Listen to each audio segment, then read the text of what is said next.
Hey guys, Noel here, and it is late on a Sunday night, headed right into Monday morning. But before we go to bed, I thought it would be fun for us to do a video game review for the video game section of the YouTube channel.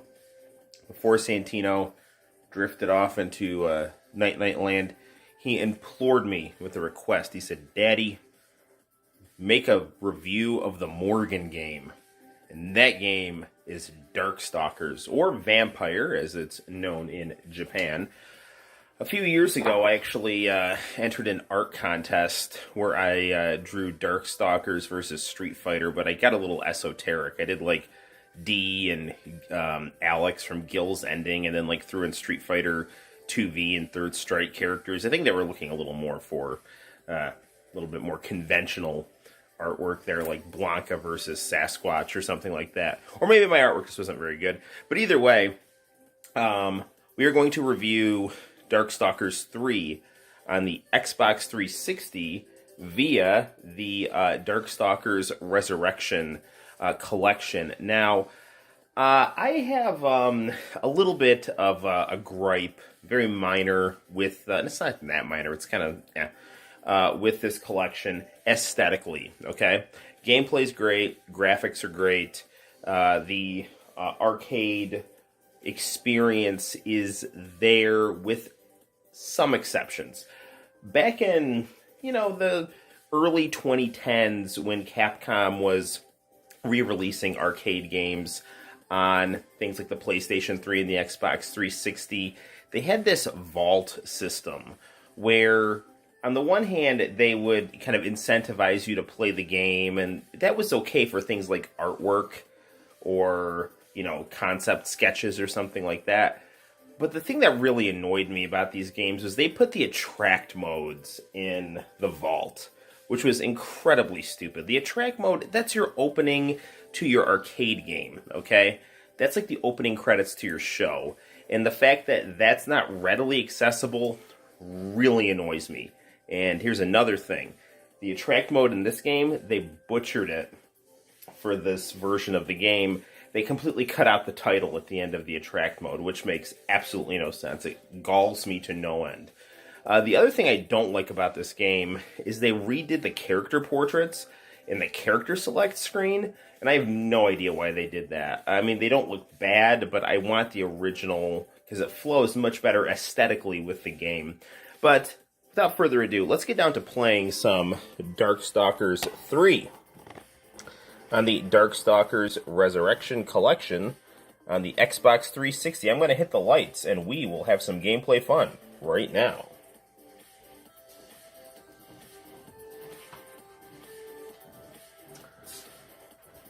Right off the bat, though, you notice music is excellent. Okay, so I unlocked the attract mode, which, it's nothing. You gotta beat the game once, but it's the principle of the thing. When you play the game, it doesn't flow, because you should be greeted with this, the opening of your game. Darkstalkers 3, very, very beautiful artwork, pulse-pounding music, engaging, exciting colors, and very, very flashy, sexy figure drawing design, dynamic comic book art, just fantastic stuff. The premise of Darkstalkers, or Vampire as it's known in Japan, is basically Street Fighter with monsters. And there you go. Like, that should have said Darkstalkers 3 or Vampire Savior, depending on if it's a Japanese version or not. But they just cut it off there, and it's really stupid. This is the newer style artwork that they have in the game, and it's pretty. It's cool for, like, this is your promotional artwork to kind of package the menu screen here. But when they do things like, put it in the game, like what we're going to see right here, that annoys me right here, because these are not the original character portraits right here. Like, this right here is original, but this is, it's pretty, but it's not the original, and that kind of annoys me. But as we can see here, we have a very colorful cast of characters here, and just really just exciting, pulse-pounding menu music here. Great, great stuff. For the purposes of this review, we're going to be Lilith, the sassy portion of Morgan's soul that has been split from Morgan and now gains its own unique consciousness and body here. And for the purposes of this review, we're going to pump the difficulty down and set this to 1 round for the sake of brevity. Now here's baby Bonnie Hood. She's Little Red Riding Hood with a machine gun, which is just as fun as it sounds.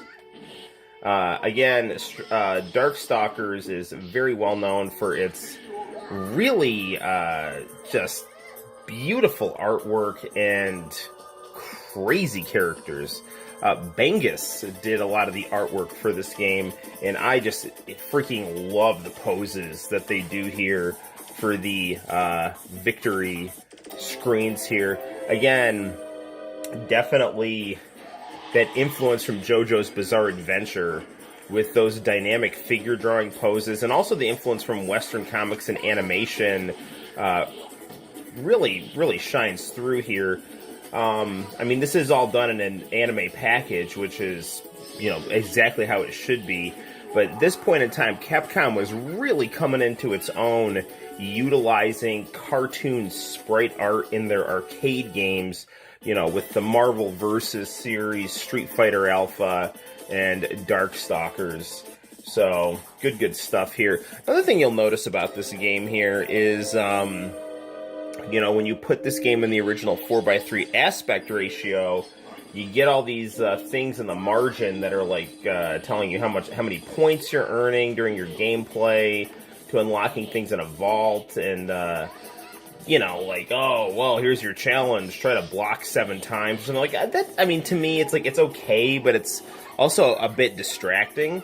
So some people like that. I'm more of the kind of player that just wants to soak up the aesthetic of the arcade game, and Capcom is really second to none when it comes to creating visual masterpieces and you know, really awesome, engaging music when it comes to their arcade games, level design, character design, all that great stuff.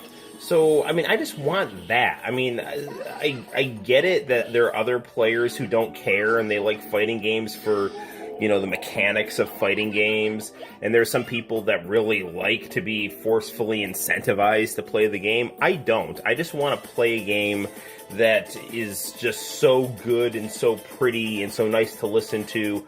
I just want to keep coming back for more repeatedly because it's that good. It's something you can just keep drinking in. And this game is like that. And a lot of Capcom fighters from this game are like that, in my opinion. So, you know, when you start screwing with that formula, I just don't understand it, you know. You know, Ninja Turtles was released, the arcade game was released on the Xbox 360 and PlayStation 3, and they pulled some similar crap with that release as well, where they took out the original Ninja Turtles character portraits and replaced them with these really ugly 3D Nickelodeon portraits that didn't match at all. I mean, thank goodness we have the arcade 1-up release of the Ninja Turtles arcade games to really get us back to basics here. So, you know, some of you may wonder what it would be like if Axl Rose died and came back as a zombie skeleton. Well, wonder no more, because on this people train here, we're going to have a fight with said zombified rocker here, and he didn't last too long. Lilith, looking sassy and sexy. She's a succubus, by the way, which, you know, she's all about the romance and the physicality, as evidenced by her outfit. So we are now actually headed into our boss fight here with Morgan, and again, just check out the artwork here. I mean, this is one of the prettiest games I think ever made, and the expressiveness on these character portraits is just great. There's like both simplicity and just a well of excitement at the same time. It's great stuff here. And I love the soundtrack to this game as well. And look at these like little attention to details. Look at how Lilith moves and skips around the screen. I mean, these characters are just oozing with personality here. Shadowgrave. Alright, come on. Now you like that? You like me now?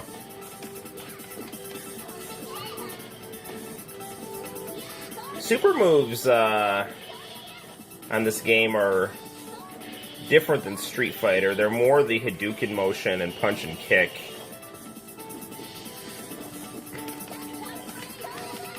Now, there actually was a kind of weird and interesting American Darkstalkers cartoon that actually used Yazawa's Trouble Man as the closing credits, which was great, but like it was like really odd. It was like this like nerdy kid was friends with the Darkstalkers, and Morgan had this awkward Scottish accent, which I hate. I hate when they give Morgan that stupid Scottish accent.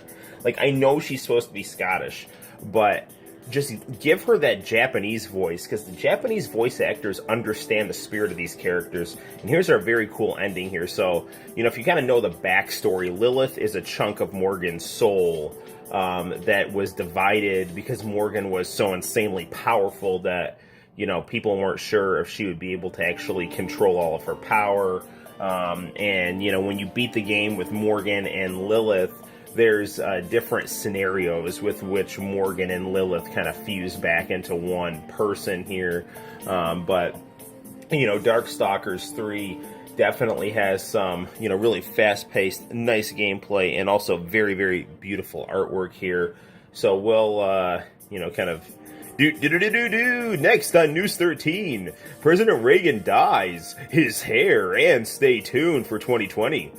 Tonight on 5, you know. So we can just hit a button here and make the credits roll up really fast, like they would do in an 80s sitcom. I actually hated when that would happen. I just want the credits to actually play. I'm one of those people that likes credits. I like music. I like packaging. I like the pageantry and presentation of a mass culture product. And it's a game over, my friends. So this game is incredibly fun to play. But, you know, now we're back to our screen here. So yeah, that's our little sample here of Darkstalkers 3 on the Xbox 360 through the Darkstalkers Resurrection Collection. Now, again, if you go to the vault here, we got 230 points, so you can go and try to unlock something fun here. What do we want to spend this 230 on here? The Night Warriors opening is cool, but we already got that. Morgan, character win movie. Why don't we see Morgan's? Man, look at that dynamic pose there. Let's check out Morgan's ending, actually, from the other game that was included in this collection, the Night Warriors. So, you know, this game, artistically, Night Warriors, is going to look a little bit more like cross between X-Men Children of the Atom and Street Fighter 2, Super Street Fighter 2 Turbo, because they're going to be released on the same arcade hardware. Another game that this kind of reminds me aesthetically of is Cyberbots. The mech fighting game. So, but yeah, so similar to the Marvel Superheroes and the Marvel vs. Capcom collection, which sadly is out of the store online because, you know, Marvel and Capcom don't work together anymore. You know, those games were a 2-in-1 package of the arcade ROMs, and then other things were just kind of divided up and hidden in the vaults, and you could buy those to access them whenever you want. So, you know, I just thought it would be fun to watch a little something extra here, even if this one is not from Vampire Savior or Darkstalkers 3. So, interesting stuff.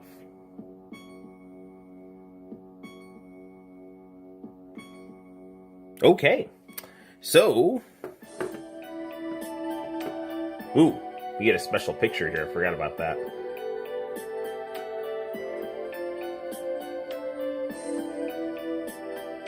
Ah, beautiful, beautiful artwork comes with Darkstalkers here. Good stuff. So, and that is a hard pose to draw. Actually, it makes me want to go practice it. You know, that is crazy dynamism there, and the fact that that is that contorted and the artist can pull that off is just fantastic. Cool, guys. All right, well, we will revisit Darkstalkers again in the very near future. Hope you've enjoyed this review. Despite some of my criticisms, this is still a good collection to get, but you may also want to get some console versions of Darkstalkers 3, be it on the Sony PlayStation or Sega Saturn. There's also a very nice PSP release that we will review in the near future. Until next time, guys, my name is Noel. You take care, like and subscribe, and I will see you in the very near future. Bye-bye.